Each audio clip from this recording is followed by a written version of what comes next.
Once upon a time, way back in the midst of prehistory, there was a man named Abraham, married to a woman named Sarah.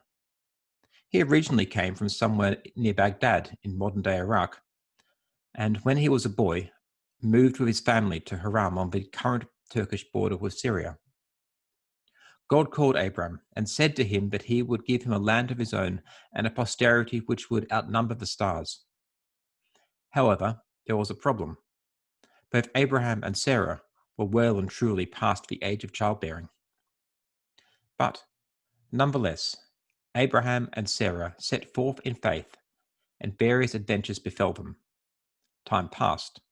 God reiterated the promise, but there were no children. Then, one day, Abraham and Sarah were camped by the oaks of Mamre in the Jordan Valley near modern-day Hebron.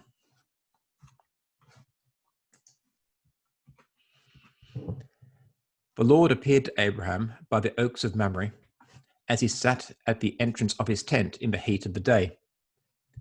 He looked up and saw 3 men standing near him.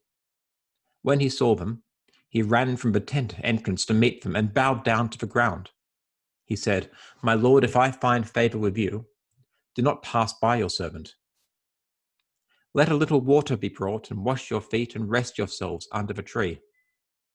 Let me bring a little bread, that you may refresh yourselves, and after that you may pass on, since you have come to your servant."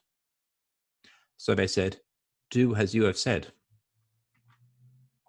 And Abraham hastened into the tent to Sarah and said, "Make ready quickly 3 measures of choice flour, knead it and make cakes."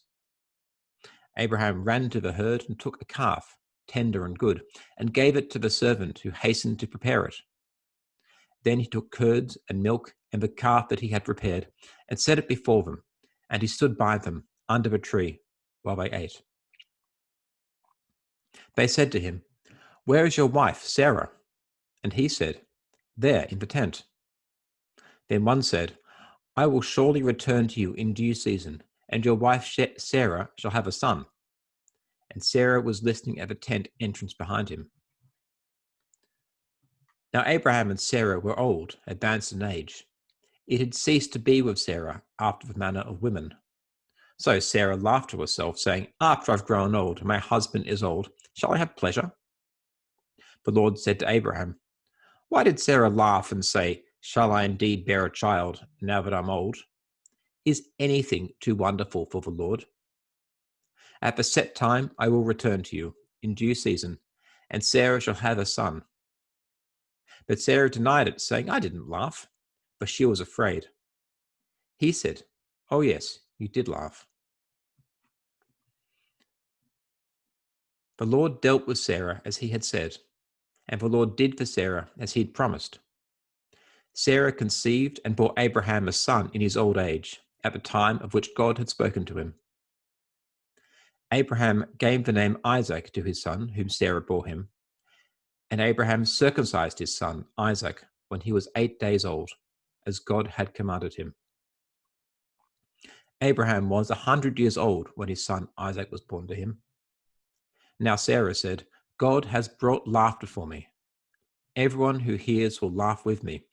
And she said, "Who would ever have said to Abraham that Sarah would nurse children?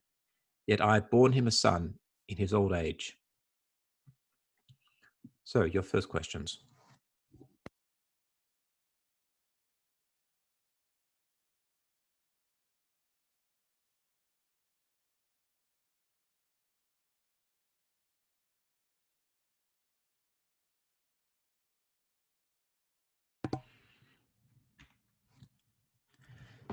It isn't quite obvious in the way we've got the passage today, but a lot of time passes between these 2 sections of the story, between the promise and the fulfillment.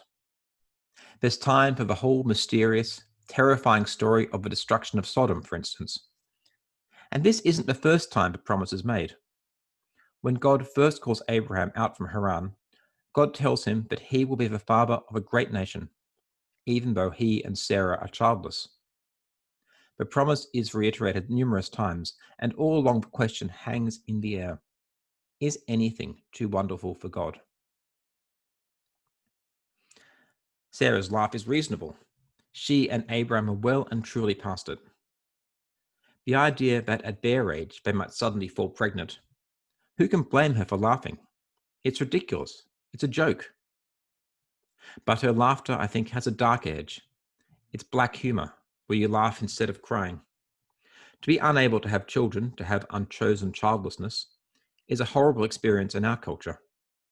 How much harder in the ancient world where family was so much more central, where your whole place in the world depended on having a good crop of children, where failure to have children was a subject of even more shame than it is for us.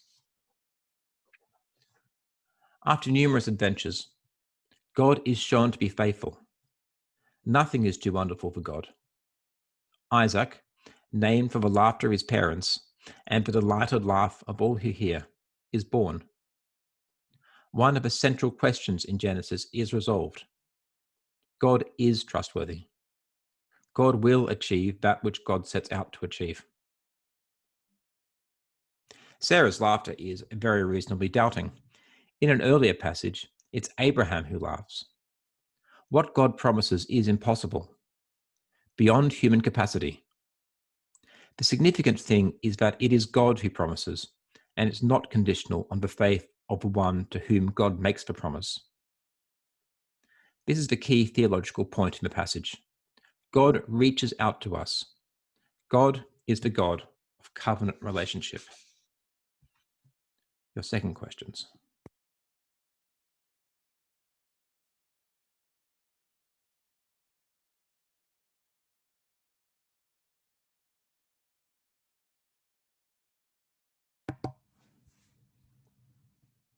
Sarah doubts. Abraham doubts. I myself doubt. I look out at the world at any time, but perhaps especially today, and I doubt. I find it so hard to believe that God is at work in the world. But it isn't about me, really. It's about God. When the miracle does happen, and Isaac is born, that is by no means the ends of the problems. Isaac is born into a complex situation, and trouble follows him about, as it does for all of us. When we ask, is anything too wonderful for God in our own lives? What are we asking for? Whatever the promises of God are, they aren't for an easy life. God gave Abraham and Sarah a child. God doesn't solve all their problems. God gives what is needed to work God's redeeming purpose out. Which is a way of saying God is at work even in the midst of difficult circumstances. It isn't saying that God causes suffering in order to make some sort of point. God isn't a theological sadist saying, this will hurt me more than it hurts you. But it means that even in suffering, God can work her purposes out. One of the other readings set for this week is from Paul's letter to the Romans, written very many years later, and in a rather different context. He addresses the question of suffering. Suffering produces endurance. Endurance produces character. And character produces hope. And hope does not disappoint us, because God's love has been poured into our hearts through the Holy Spirit that has been given to us. One of the key points I take from the story of Abraham, Sarah, and the three visitors is this: hold on to hope. In the final analysis, it isn't up to us, but to God. Where have you found God reaching out to you in your life?